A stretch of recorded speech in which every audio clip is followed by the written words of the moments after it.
And we're off. We're in the forest.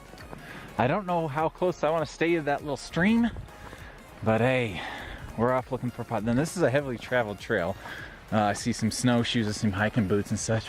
I don't think I want to be real close to other people or this trail, but we'll see what's up here and make a decision when we've got more information. We'll see you soon. All right, let's talk for a minute. Site selection. Here is a halfway decent site. I need to do a little bit of snow clearing, move some stuff around. There's a trail nearby, but if I move up into these trees up here, it's not too bad.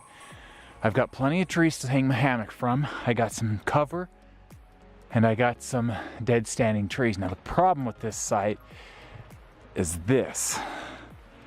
These trees have been dead for a while, and there's a lot of branches, especially that guy right there in the middle.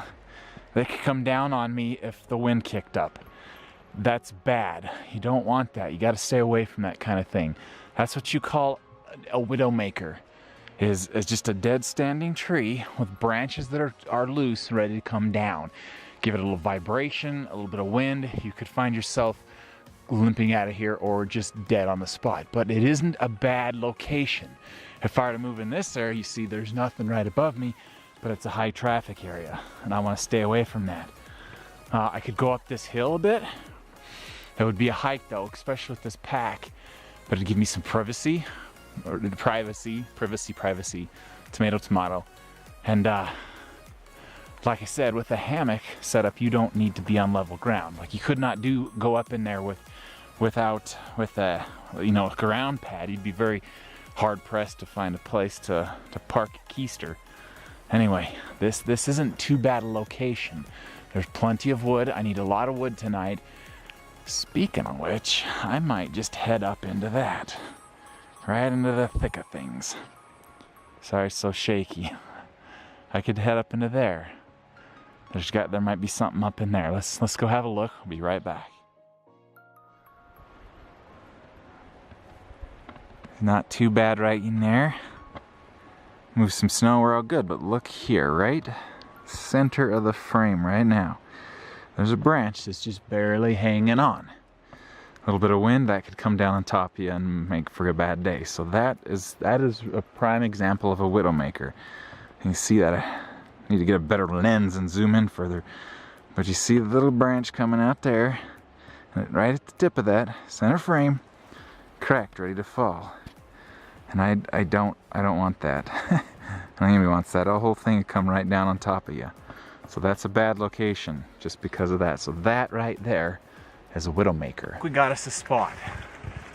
Up above us, nothing gonna fall on us. I've got this tree right here and one right here, or one right there that I can hang my hammock from. It's about an 8.5, 9 foot span here. 2 healthy, living, sturdy trees. I got some maintenance too, some dead branches to take down, but I've got a couple live standing dead trees for firewood, so I think we're good.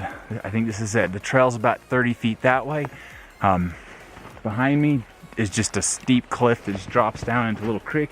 Don't think I'll be going down there. Let's not fall off the cliff. So yeah, let's get to work, put this thing up, start doing some fun things. When you're out gathering wood, it's important to keep your tools sharp and your hands safe. 99-cent wool gloves. Oh, I think they're wool. Who really knows what they are? They're 99 cents. Contrary to what people say, a metal file is not bad for removing nicks and scrapes from your blade. Just run it in one direction. Don't go back and forth. Just run it the one direction where it's going to cut.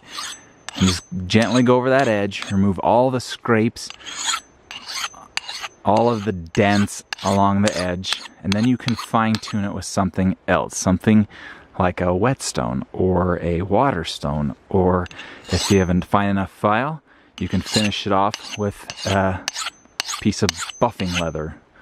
What do they call those things? Why can't I ever remember the name of them? Anyway, I'm going to use this, get a little bit of kindling going, get us a fire going down somewhere away from that rotten stump. But it's time to get a move on because the sun is setting. Can you see that? I don't know if you can see that right between the trees there, somewhere up there, a glimmer of light. Nope. Sun is setting. It's about 4 o'clock. We got 2.5 hours of light left. Let's get some firewood gathered, shall we? I'm going to take down that beauty, dead standing piece of chunk of junk, and then one that's over here as well. Lean up against that tree and then down. We got stuff sitting on the leaning up against stuff, and an entirely dead tree on the far side. Take some of that down, get us a little fire pit, get us a place to sit, get up our hammock, and just keep talking, having a good time. It's nice out here. When you leave camp to go gather some firewood, it's important to keep all the tools you need. I've got my hatchet, I've got my saw, and on my belt I've got my knife. The 3 things that I'm going to need to get some firewood for, you know, cooking, warmth, and such. Remember to keep them on you, because it sucks to go get some firewood and then realize you forgot your tools. So, yeah, just a bit of a tip there. That sounded really stupid. Of course you're going to keep your tools on you, right?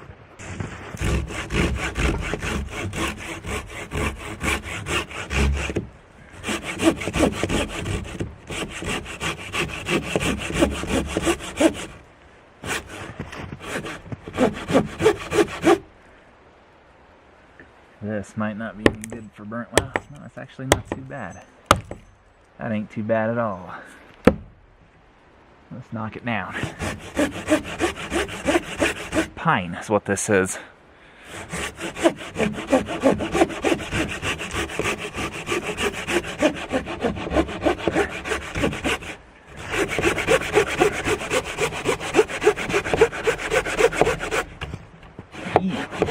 Almost broke my saw.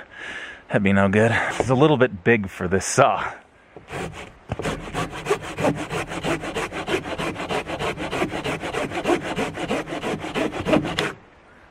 Alright. Just gonna push it over now.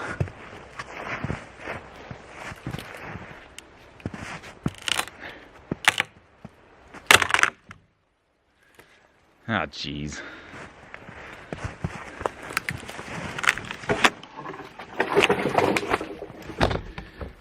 Whew! Not the way to do it.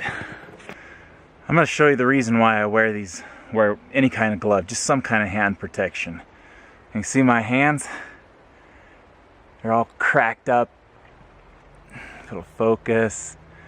You want to take care of your hands. Mine look like old dry leather right now because I did this yesterday and didn't really take care of my hands. You get your hands wet, and if they dry off too quickly, especially out in higher altitudes, you're gonna mess up your hands. So don't just cheap gloves. Anything to cover up your hands can help with keeping them nice and, you know, not cracking and bleeding, and protect your fingernails and whatnot. Just a little bit of a small tip there. Got to take care of your body. Got to take care of your hands. You know, don't. I'm getting hungry. Getting the hungry ADD setting in. Got to get some firewood. Get a fire going. Let's just skip forward to that part. We'll stop and do some bushcraft here and there. But anyway, this is a nice piece of pine. The outside's a little flaky. I don't know if you can see it very well. Let's pull this sucker in here. Focus. Focus. There we go. Okay, maybe you can see this. There is a little bit of foam on the outside. Not foam. Styrofoam type wood, a little bit of rot. But on the inside, it's good hard wood. Now this isn't a hardwood. This is pine. So it's not a really hard, dense wood. But it's going to have to do for now.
when you're at camp, sometimes you just gotta make do with whatever you can to hang up your equipment.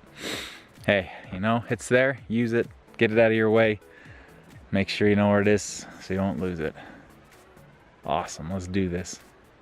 Got a bit more firewood to gather. Got to process the pile of sticks I got. What I did was just wandered around the little trees around me, grabbed sticks, broke them off, threw them in a pile. Now I'm going to break them down into small, medium, and large sizes.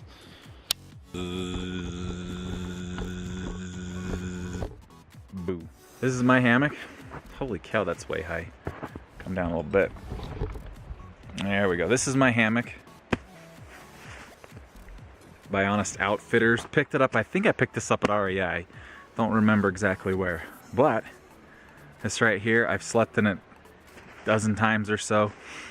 It comes with some pretty neat straps. Show you how to stick those on the tree. Here's one. You just wrap it around, loop it through. It's got various loops around it. You can decide how tight you want it, how loose you want it. Typically you want your hammock hanging just like a banana. Let's do this. Let's do this. Stop recording. Help me, I'm stuck in a camera.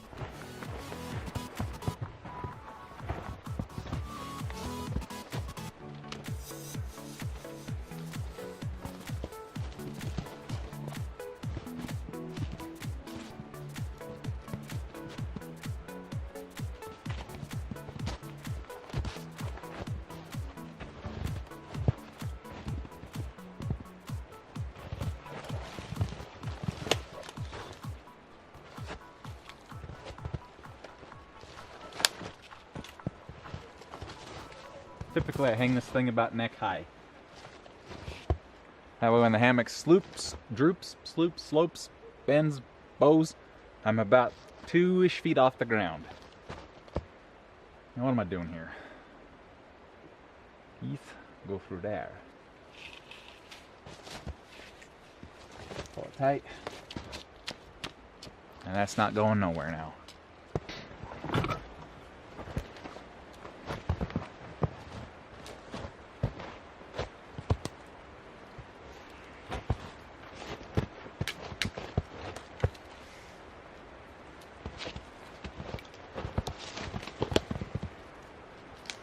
Hugging a tree. I'm a tree hugger.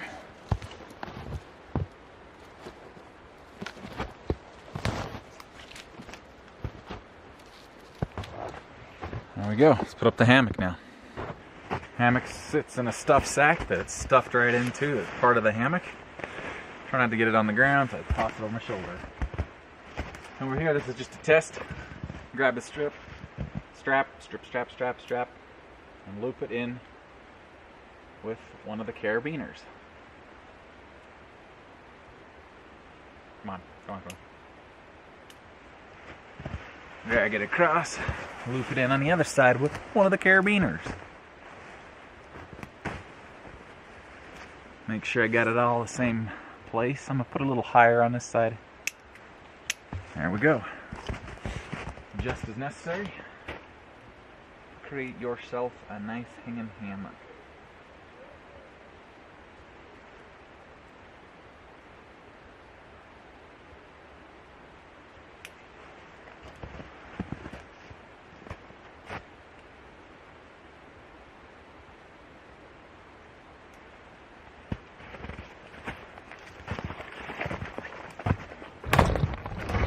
And there you go. Let's test it out.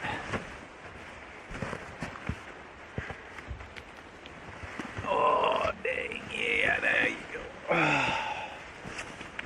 And this is my bed for the night. I always sleep feet first, head left. Head right, feet left. Hang sideways, and you'll sleep almost perfectly flat. I can just feel the tension coming out of my back. Oh, it's gonna be good. Now, the forecast does not call for rain or snow, but weathermen are like politicians. You never really know if they're telling the truth. They really don't seem to know if they're telling the truth.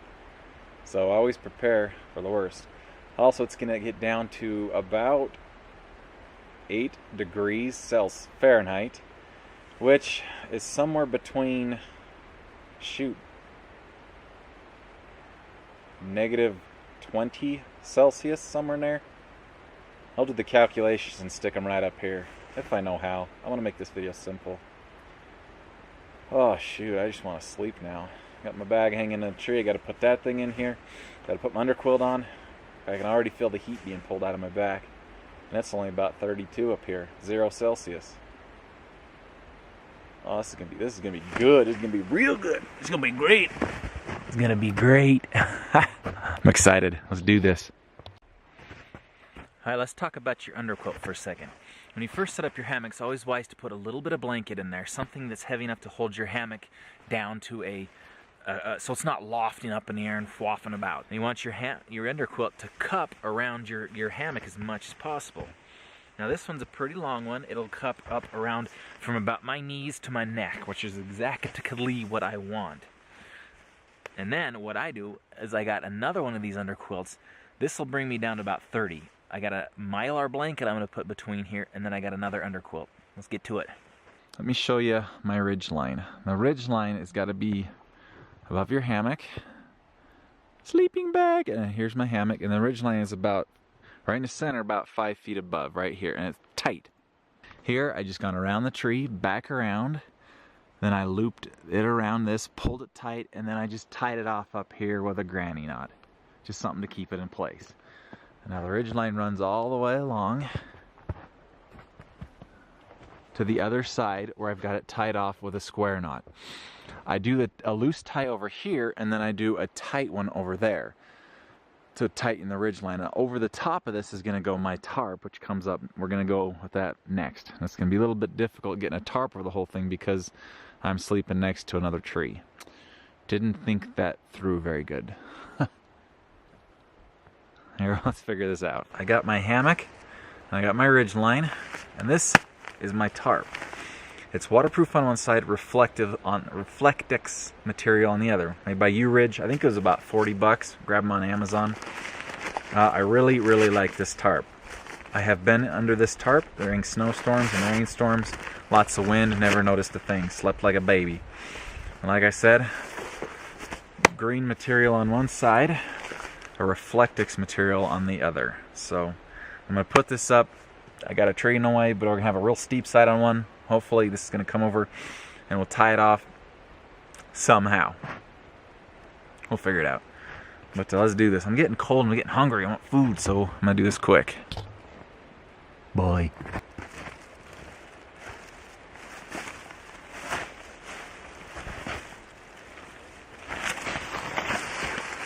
Ah, piss.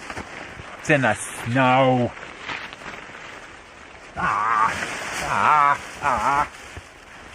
I'm falling down.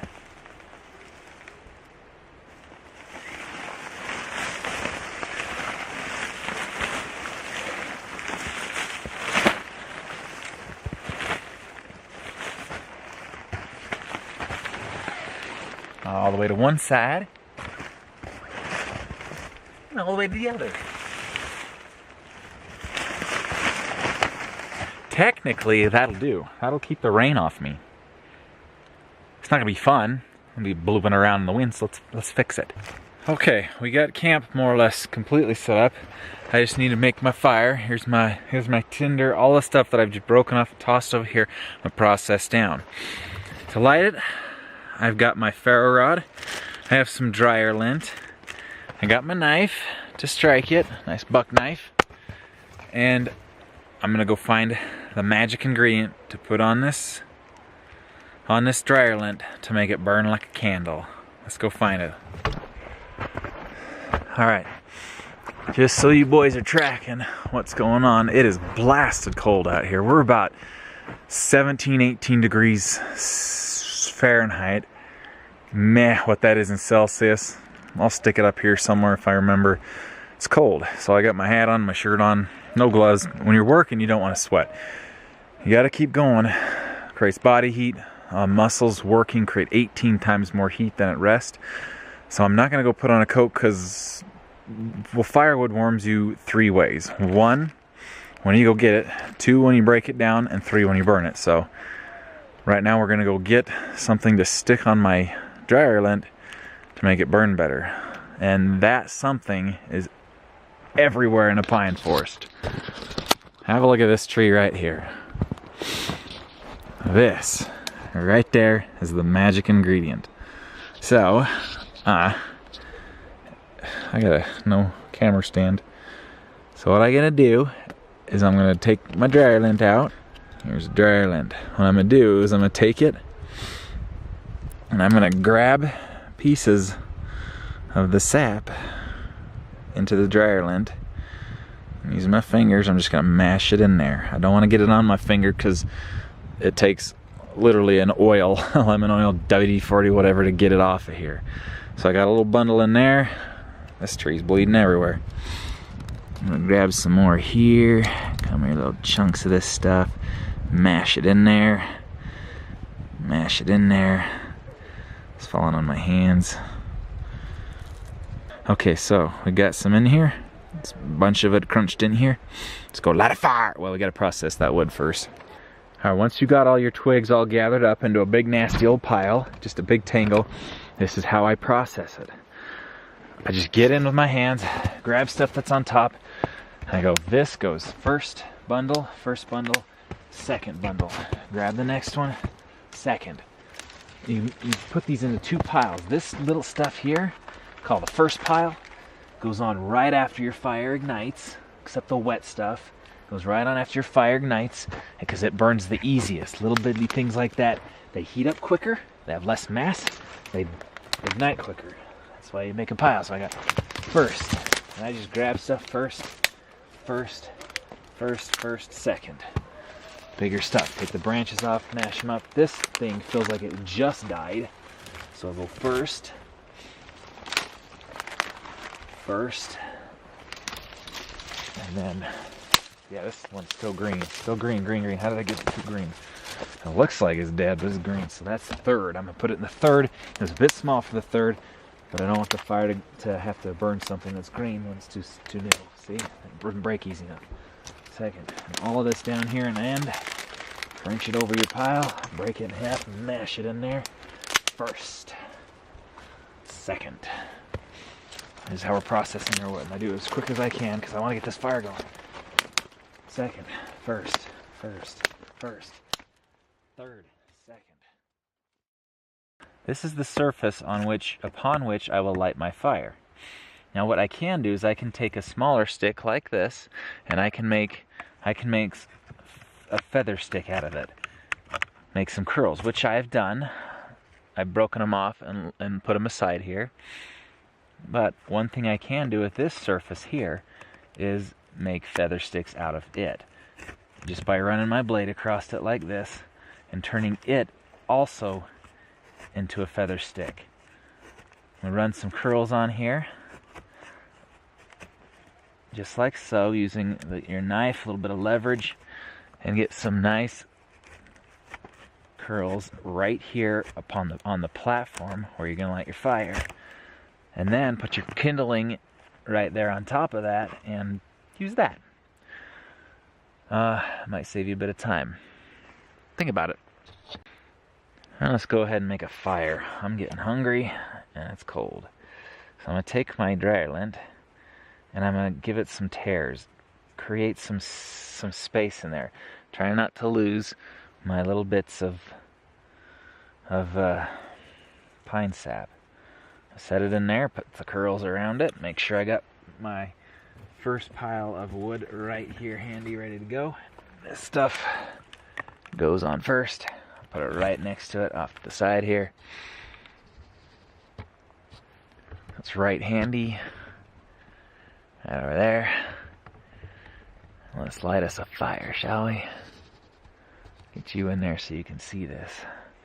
Now, I'm using my buck knife because it has a 90-degree spine on it here. I think this right here is pretty sharp. I think it's really for igniting fires. Now this is a new ferro rod, so what I'm going to do is I'm going to take it and I'm going to scrape off the black coating. That's just an anti-rust coating until I get a nice shiny area that I can use to spark, like that. I wonder if I can do it from right here.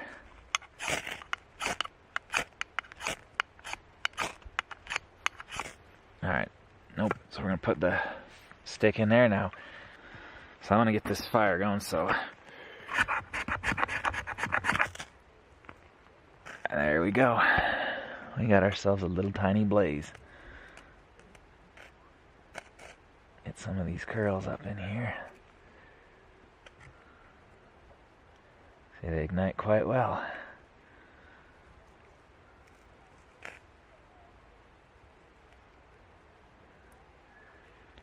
There we go. Now we're getting some fire going in here. Don't want to smother it. Make sure right after you're done doing that, put your tools away. Otherwise you'll lose them. As soon as you got a stable fire, put your stuff away so you don't lose it. Oh, jeez, that feels so good. That feels great. And now, take my little bundle of sticks, and I'm going to try to spread it out over the top of my fire, giving it plenty of space to breathe. Like that.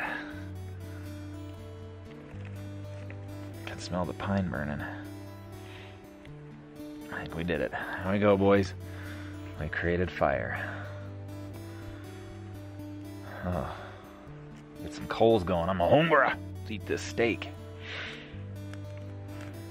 There's no wind. There we go.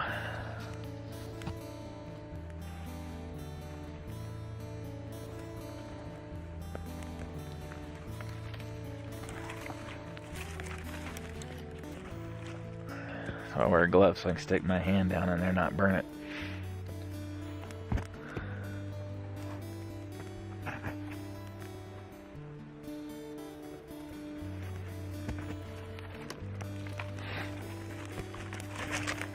Get some bigger sticks on there.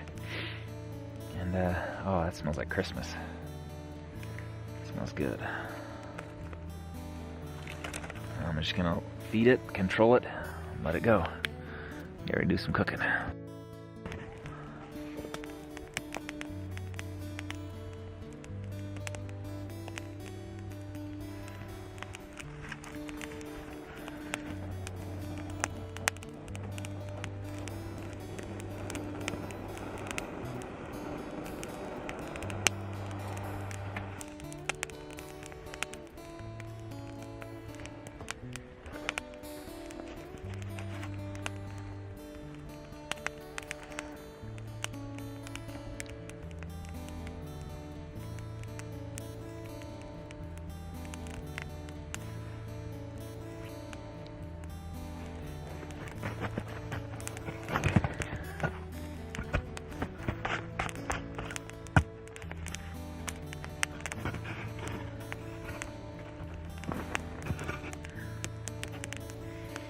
Time to make a plate.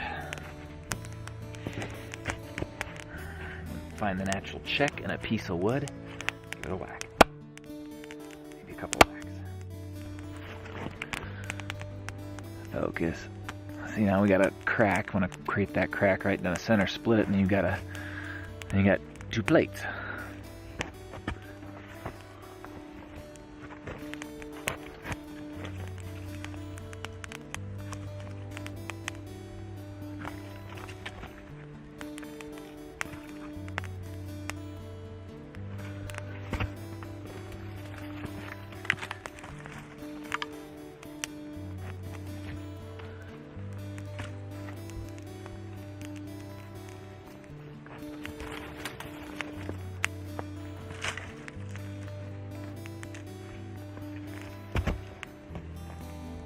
Gonna let this burn down, then I'm gonna cook my food. Speaking of which, I'm gonna get that potato on and the onion. Why not? Let's do both. Potato and the onion.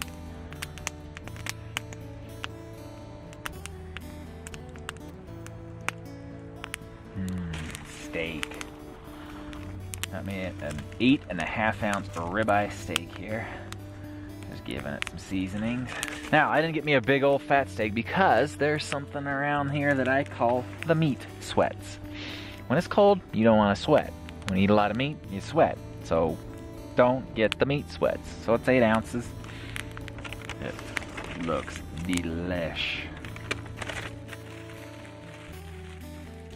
One thing you want to remember, don't toss a lot of paper in the fire because it turns into floaty ash and it'll land all over your crap.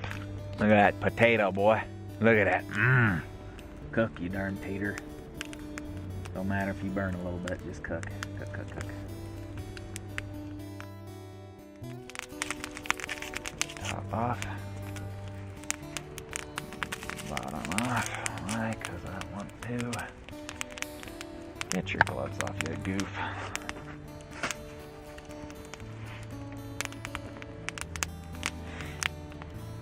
Onions are exceptionally good. That layer off.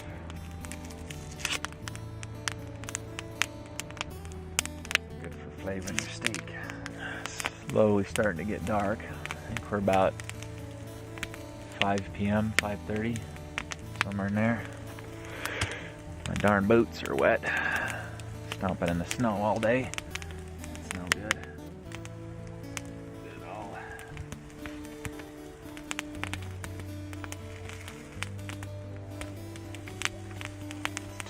It's not cold, hot enough on this side. Too hot on that side. It's alright. It's alright. Potatoes gonna take a while to cook. Onions will take a minute to cook. The steak will be done here in a couple minutes.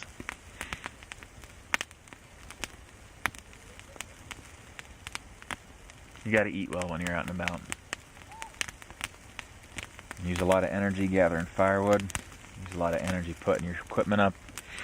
You gotta eat well. That looks good right there. How about we get us a fork, huh? We make us a fork here.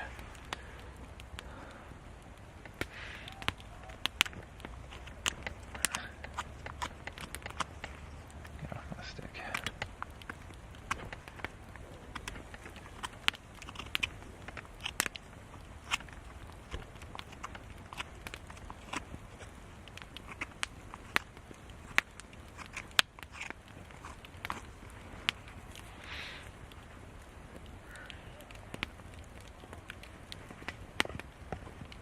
Nice having a sharp knife. Trim off some of this fat. There's a lot of fat on this piece here. A lot of fat. Alright. Let's go. That's nice. That's real good. Not flavored too strongly. Just right. Until I saw, what's his name, Joe Robinet. I didn't realize bushcraft was a thing. I just thought, I was going outside to do outdoor stuff. Didn't realize I was doing bushcraft. I didn't realize that was a term people used. I was just practicing survival skills and having a good time making a fire, eating some good food, sleeping in a hammock. I tried to sleep in a tent for a long time. For years, actually. I went on a 50-miler on Kings Peak in the high Uintas. Slept on the ground the whole time. I did not realize how comfortable a hammock could be. I would prefer the hammock over my bed at home. My bed's got a 4-inch memory foam mattress. I wake up with less aches and pains. I feel better. It's just, to me, I like it better. It seems to conform to my back shape. Whereas the mattress, you kind of conform to it. Some of the best night's sleep I've had have been in the hammock. And that's due to a fellow named Shug Emery. Looking up Joe Robinet, I saw Joe, I saw Doug, I saw that other Canadian that built the cabin in the forest up in Canada. And I saw this Shug fella, kind of a stranger. I think he's an actor. Pretty good guy. Sleeping in a hammock in negative 40-degree weather. I thought, what the heck? I'm missing out on something. Watched all of his videos, realized you can sleep in a hammock. Start doing it. I have never looked back. Have one of these onion rings. Ah, piss. Right into the dirt. Let's grab this one here. Oh, that's soft. That looks good. I'm gonna burn off my face. Oh, that's amazing. That's good. Not quite perfectly done. But what can you do? I'm eating outside on a stick for a fork. Delicious though. This is black charred outside, but that's easy enough. Onions and layers. Tonight, I like specialty ginger ale. Ginger beer, ginger ale. This one is Bundaberg ginger beer. I like it. It says it's always cloudy in a bottle of good old-fashioned ginger beer. Hold this up to a light, and you will see it's full of real ginger pieces, traditionally brewed. Let's see. Let's find out, huh?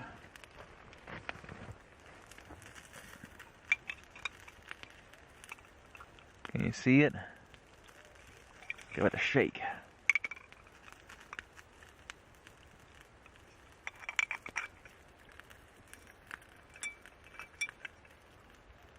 Well, you can see it in there, but yeah, there are little bitty floaties running around in there. Awesome.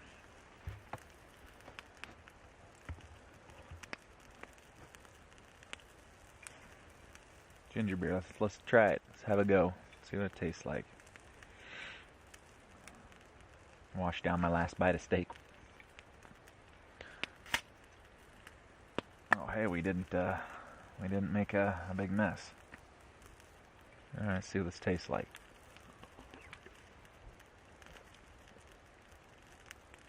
That's not bad. Not bad at all.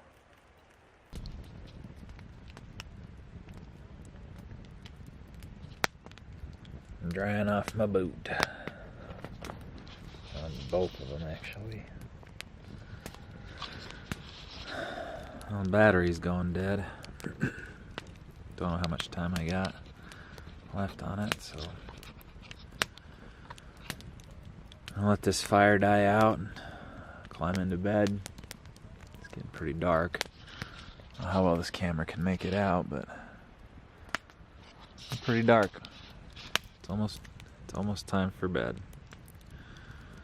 Just want to warm up my feet, dry off my boots, and hit the sack. So, good night. See you in the morning.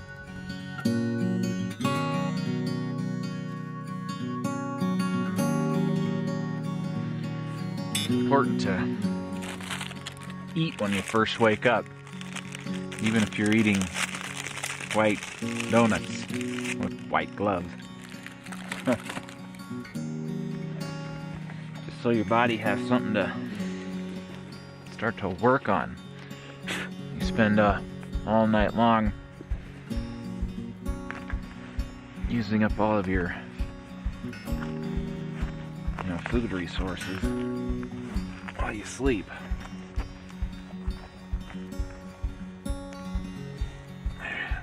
Should have brought something like hot chocolate, but it's one of the other things I forgot was fuel from alcohol stove, so I'm just gonna have to make do with what we got. It's cold. And I have a pre-breakfast donut. And then, well, get my boots on, get the fire going, and get a packing while breakfast cooks. Hi, Mr. Joe Robinet. I don't know if you ever watch my videos, but you'll be proud of me. I made a Canadian jam knot. Okay, that shouldn't be as funny as it is. Or shouldn't. Okay, I'm done. I'm fine. Woo! It's slippy slip. Anyway. Well, breakfast's good. Time to do the dishes. Aw, piss. The hammock is the last thing that gets packed up. So what I've done with this all is using my hammock as a shelf to put all my stuff on and work on as I pack it up and put it over in a bag. Yeah, it's cold outside. Pick up your trash. Don't be a slob. It's cold outside, but because I'm moving around, I feel very warm. The hammock and the ridgeline are the last thing that comes down. The hammock, the ridgeline, can be used to help fold things. The thing I hate about this sleeping bag is the zipper. It snags on everything. Like that.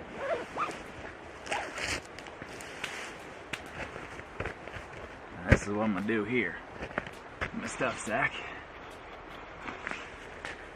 Put it in. Straddle the hammock. Go. Got my bag folded. Gotta shoot it in.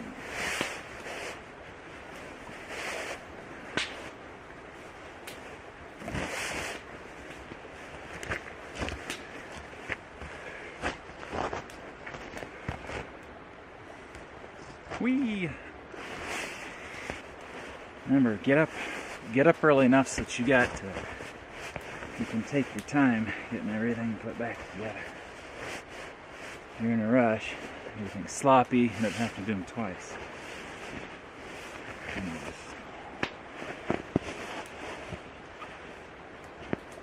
Like I'm doing right now. And now the bag's done. There we go. Next, take the ridge line down, the hammock, get it all in the bag, and we're done.